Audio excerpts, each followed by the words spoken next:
Now, in 1994, Nelson Mandela becomes the president. So we're now part of the problem and also part of the solution. So we didn't know we're in that situation. And I make a joke that white critics, journalists, went to the funeral of protest theater and we were not invited. And they came back and said, no more protest theater. South Africa is free. And there was this feeling among white South Africans, come on. You got a black president, you got your parliament is black. What's the problem now? Can we move on? But at the same time, the process of truth and reconciliation was beginning. And we began to interact with the politicians into how do we do workshops and make people understand this new movement of truth and reconciliation, not trials and or tribunals of crimes against humanity, because that's what we all wanted, you see. We wanted all them whites, and we have a list of them. I had my own list of people I present in this court who tortured me, you know. And when Nelson talked about forgiving, reconciling, as if we were said, the word reconcile seems to suggest to me we were in peace at a certain stage, so we're reconciling. We're never in peace, we're from a war, so what are we reconciling? And we almost thought at one stage that the old man was senile. They finished him. But he just was so clear of his vision for the future South Africa. We went to see him as a delegation of artists in his home in Orlando. And he talked about the task that is facing black people and the South African government to create a different South Africa where black people could also understand they're part of this new term, democracy. I know about the struggle for freedom. I didn't know democracy meant that white people keep what they have, and they stay exactly where they are, and they still control the economy. I just got the vote only. And if that is democracy, I'm unhappy, you know. And that's why in 2002, I wrote a play called Nothing But the Truth, which is now being studied in all high schools as prescribed textbook, because I'm questioning the forgiveness. I'm asking, why should I look for the white policeman who shot my brother and ask him to ask me to forgive him? Why can't he make the initiative? Because that's what Truth and Reconciliation was. It was organized by us. We asked all those people who have perpetrated those atrocities to come and confess, to bring closure.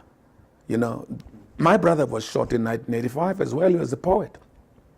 So I asked my mother if we're going, because the cops were saying, this is what happened on a particular day. This is so-and-so. We took from their house and we took him outside to a place called Flakplas, like Auschwitz, where we tortured them and we shot them and we made a huge pile of fire and we burned the bodies.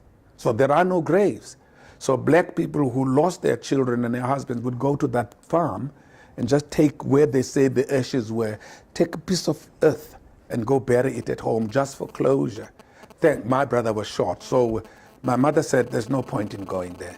I've heard the story, and they're gonna give me back my son. So I never went to the TRC, so I stayed with this thing in me.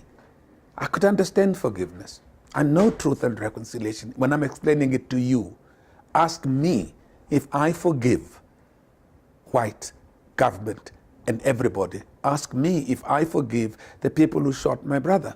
The answer is no, not yet. But after writing that play, I finally understood what old Nelson Mandela was talking about, that we needed to build a new South Africa very quickly. We needed to build houses, create jobs, provide services, water, electricity. Those things were non-existent.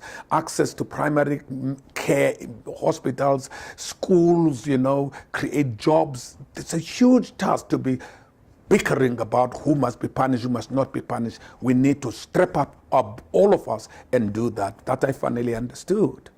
The question becomes now, there are certain young, it starts with poets. The poets are beginning to echo, what has this freedom meant? Why are they still where the parents were? Why are certain things not the way we expected? Our politicians also, I think they underestimated the time it would take to turn South Africa around. 20 years was not enough. I think we need another 20 years before that everybody, even in rural community, can be part of this postcard I call democracy. They can see themselves in the picture as well. So there are places that are beginning to question that. It's us, people like me, Athol Fugard, Zeiksum Da, people that are writing from the background as a reference of the past and dealing with the present and perhaps trying to fathom out what the future could look like. Like my latest play, which opened in January last year, is Missing. It's a man missing in the struggle, and he's trying to find what did it mean for him, what did he suffer for?